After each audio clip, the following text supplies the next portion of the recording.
We can't even see anything, do we?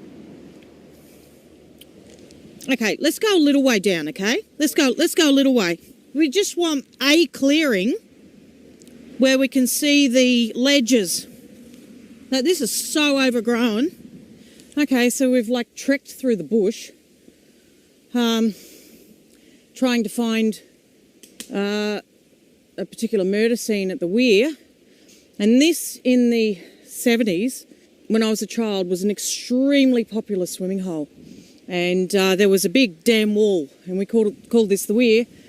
We used to be able to just walk down a dirt track all the way down there. And on that side of the weir, one night, it was a moonlit night, it's where they murdered the 12-year-old that I saw abducted from, it's either Heathcote Road here or something that looked a lot like it. And I was in the back of a car, and they abducted a 12-year-old girl who was walking by the road. She was wearing red and white, T-shirt and shorts. She had long brown hair. I just remember she had long brown hair, and pretty girl. And when we stopped over to talk to her, she knew them. And I was in the back right-hand passenger side of the car, and she jumped in the back left. And they handed her some candy. I think it was laced. And this poor girl, there was about, I can't remember, there's a group of men circled around her in robes. But a lot of them were priests from Engadine Boys Town, and various people. And what they did was they hanged this girl to death on the ledge, and then they sodomised her. And as they sodomised her dead body, the remaining men stood around masturbating. And I saw all of this. And then they made me think they were throwing her body in the weir. And then I can remember being frightened of swimming. My father used to make me swim across the weir. And there used to be like a little, some sort of motor pump house or something on this side. And I just have this image of going, I just don't want to touch any dead bodies, like while I'm swimming, because I didn't like murky waters. And to this day, I don't like swimming in waters where I can't see what's underneath because of this experience.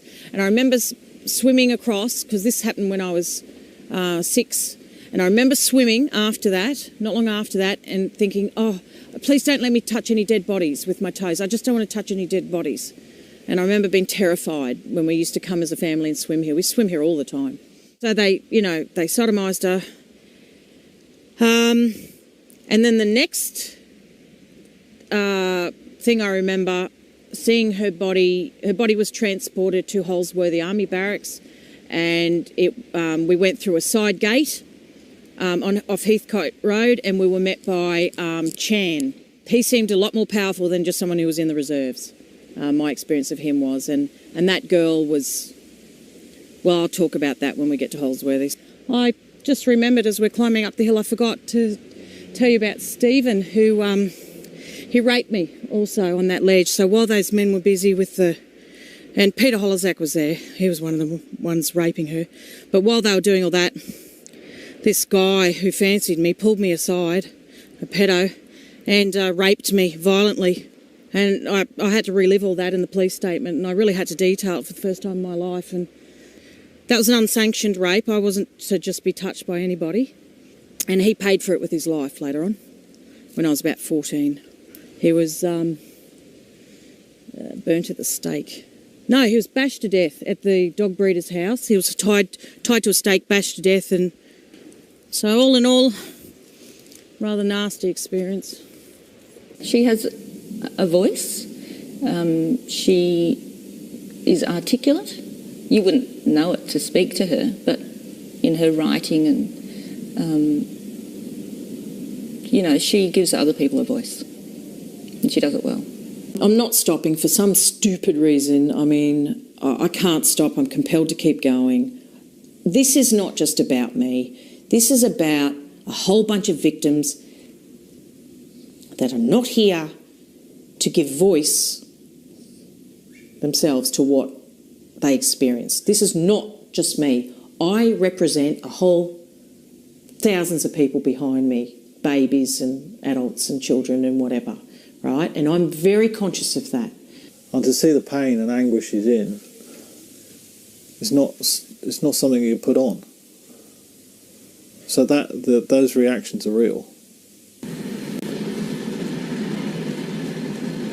This is Holsworthy Army Barracks. It's one of the side entrances on Heathcote Road. This is the sort of entrance that I was taken into the Army grounds via. It's through the side entrance that I was picked up by, I was collected by like those jeeps you see in MASH, on the TV show MASH. Those army sort of jeeps with the big backs on them, with the canvas flaps. I was met by an Asian, recruit named Chan, and apparently he's the only Asian at the time that was at Holsworthy, and he was supposed to be in the reserves. He was a vicious serial killer. The girl that was murdered at the Weir was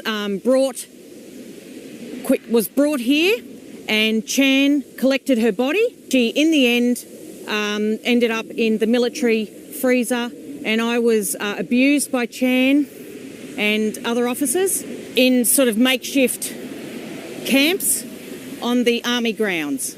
It was distressing, to say the least. And we better get out of here because someone's just pulled up. Let's go, Shane. Children haven't seen daylight. They're trapped. They're held down on the fifth level under Holsworthy. And you said that they said to you they're waiting for the light man. Yeah, they told me that they used to get visited by the light man. What does that mean? They described him, and I turned around and I said, "Oh, yeah, I know him. You know, that's Jesus Christ." They didn't know him or his name. They just...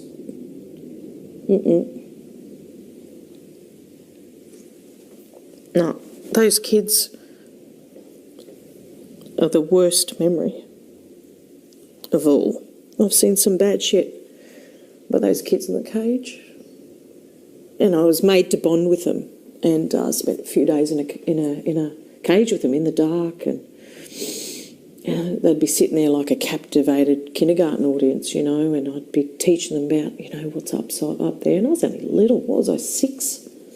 Like what I was telling you at East Murwillumbah, where they were sticking sticks up handicapped girls' vaginas while the teachers masturbated, and they've done nothing about it.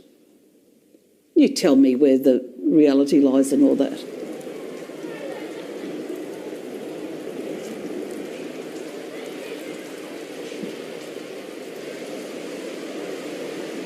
Hurry up. I'm scared.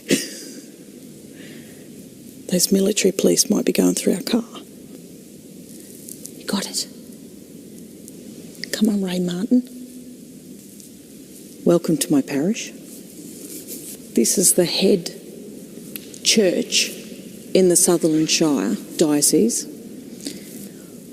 for satanic ritual. This is a marble altar, a step up from St John Bosco. Marble floor, very easy clean-up of blood spillage. I attended multiple rituals here, satanic ritual abuse. I've seen multiple people murdered on this marble slab. So we're at Regina Coli Catholic Church in Beverly Hills in the Sutherland Shire, a suburb south of Sydney. You'll note the eagle, which is a predominant symbol. Features, it's also representative of the phoenix, the whole order out of chaos theme, etc., dating back to Horus and from ancient Egypt. I well remember that window. I think there's a crypt beneath this one, but I don't know how you get there. So this was the one that was attended by Dr. Mark, aka Leonis Petriscus, and various people around the Sutherland Shire, various police officers, lots of priests, the priests who worked here at the time.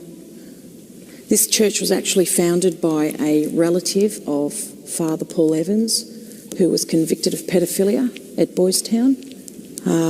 There's strong ties between this church and the American military, which is indicated by various emblems on the front of the church, on the windows. So this is where we came for the real big sort of, what do you call it, sort of, I don't know, regional ceremonies. I was made Queen Bee of this diocese when I was about 14. Not something to aspire to. I mean, yeah. How freaking obvious can it get? Look at the eagle. What's that got to do with the Bible and the biblical Jesus Christ and biblical Christianity? What has this got to do with Christianity? Nothing. It's got everything to do with Satanism. That's all I'm saying. She was just different. They didn't know how to handle her. There was no one like her in our year at school. Have you met anyone like her since? No. I have to say no. That's really normal for gifted kids to have that. It's, you know, it's not all fabulous. And that's something it's hard to convey to people. So, you know, you have that isolation, that natural isolation starts at around primary school where suddenly your interaction with other people has, you know, this meaning in this secluded environment, and there's all of a sudden there's a sort of social construct that you're finding your place in that. She was so sharp, really, really sharp. Very intelligent girl. Now, the effect that has for a lot of people when they meet her is that, actually there's probably two aspects. One is this mirror effect. When people get to know her, they can't play their games with her. And that's, so for people who like to play games, for people who've got things to, I don't like to say things to hide, but they're trying to present themselves as one way when they're not really that way, they will find themselves very uncomfortable with Fiona. And Fiona will pick that up, and she doesn't like it.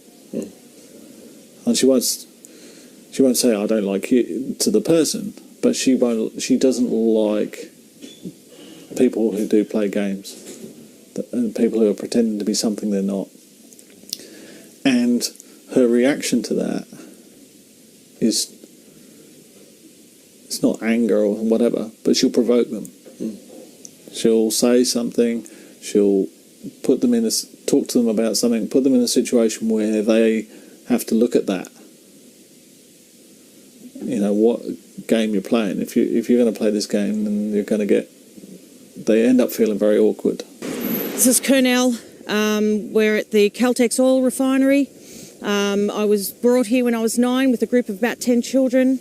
We were placed in front of one of the factory furnace ovens, and one by one they threw the children in the ovens. They made me think that I was going to be next, and I tried to stop them from burning a good friend of mine that I'd grown up with. These are kids that were just bred in secret for use for this purpose and for sex slavery. Yeah, I was roughed up for trying to stop them, and I was made to think I was next, but I wasn't. It was just to traumatise me. The encircled pentagram sign on the Caltex symbol is no accident. There's only one way you become that rich and powerful. That's by compromising. To gain that power, they will sacrifice people. They'll all seek a supernatural power in some way, whatever way they can get that power. But that's the very basic bottom line. It doesn't matter what you want to call it. I mean, I could take a victim so far, but how are you going to deal with the spiritual side of all of this? You know. So you see it as an essential ingredient, the spiritual side. It's the main ingredient. If you're baking a cake, it's the flour. That's something you encounter daily, and I think a lot of people aren't aware of. And you know, they don't fully consciously acknowledge that it's there, but once you start seeing it, it doesn't stop. I understand coven, I mean, the old traditional one that everyone understood was a witch's coven, which is a lot more prevalent than what people would like to believe, I think, exists. But then you have, I think, as I understand it now, I might be wrong, but I think it's, I consider an occult group to be a coven.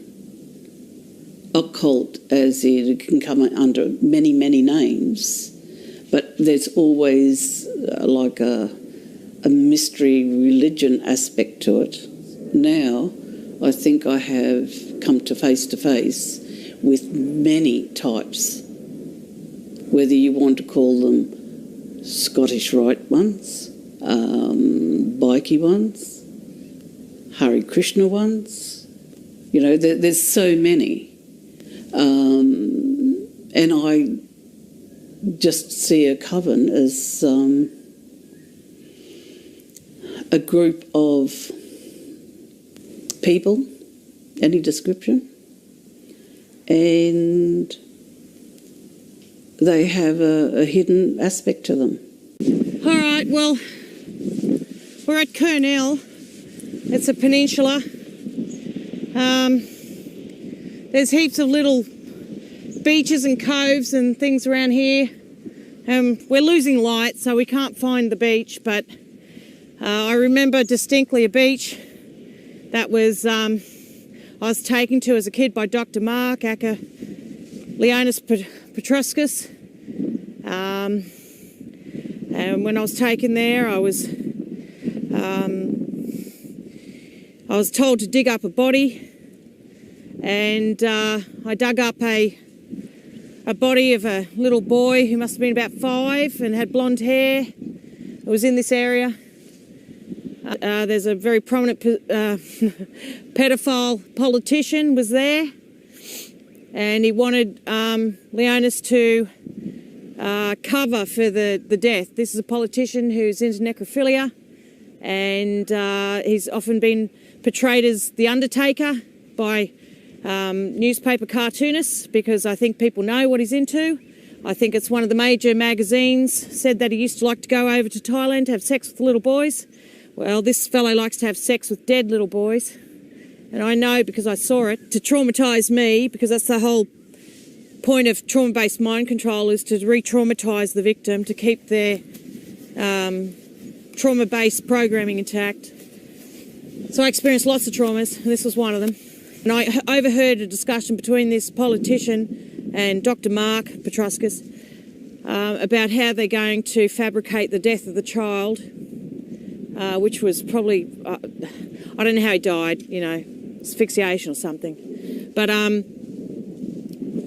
there was talk of a blue ringed octopus sting, and so I don't know what was worked out, or whether that was what they used as to cover, or I'm not sure. But I know that the researchers behind this doco since found out that Petruscus published an article to do with a death in Papua New Guinea of a 5-year-old, well, the stinging of a 5-year-old girl who got poisoned by a conefish. So it was certainly an area that Petruscus was familiar with, and having studied tropical medicine at Sydney Uni, he was familiar with poisons and all that sort of thing. That's one thing I experienced down here. Another thing I experienced down here when I was a young child was a nurse that worked with Leonis. In the daytime, she was used as a honey trap for a surfer. She seduced him and promised him sex. And then I think he was drugged, and the guy had like curly, blondish hair. And I saw him ritually sacrificed to Moloch. It was a fire ceremony that night. And that's what they like to do. They like to burn people alive. And they did it somewhere around here. I mean, it's so... it was very secluded back then. Sydney wasn't so populated, 30 years ago, 30 plus years ago. So this was a popular site for the coven members to murder people and dispose of bodies without being detected. And they just get the local cops who are involved with them, or local doctors like Petruscus to cover. Anyway, and I wrote to the New South Wales coroner and I said, look, my researchers have just found out the true identity of Dr. Mark. He's actually Petruscus, and I said every birth certificate and death certificate that man ever signed now needs to be investigated, because everything that man did should be treated as suspicious. And they responded, oh, we can't do anything without being directed by the New South Wales Police. So I forwarded their response, their written response, to the New South Wales Police Commission. I said, could you please direct the coroner to investigate these documents that Petruscus has fabricated, to my knowledge. And I made a big list of all the murders that I remember that he wrote death certificates for or was involved with in some way. That's the reality, folks. I've had to fight very hard to have the crimes I witnessed and was subjected to investigated. Well, they happened. And they happened here. Australia, where the bloody hell are you? Buried. I have often described her as crazy. This week, talking to different friends, I've said I've got my crazy friend coming down to stay with me this weekend. But she's crazy in a good way, fun crazy. So I dared to ask Neville Davis, do you think he may be Asperger's so he or hogties him as autistic? a means of So he hogties him to diagnosing. prove to me that he's not, because he should be screaming his lungs out by now if he's autistic. Yeah. Because a normal autistic kid would be screaming their lungs out by now, and he thinks that this is a big joke and a big game. So we're in there in the dark, and it was very intimate, and it gave me an opportunity to talk about everything with him. It was a lovely experience, actually, and it's just one of the most privileged experiences of my life. Talking about all this deep and meaningful stuff, and this is a child who I only knew as my friend's son. Like, really?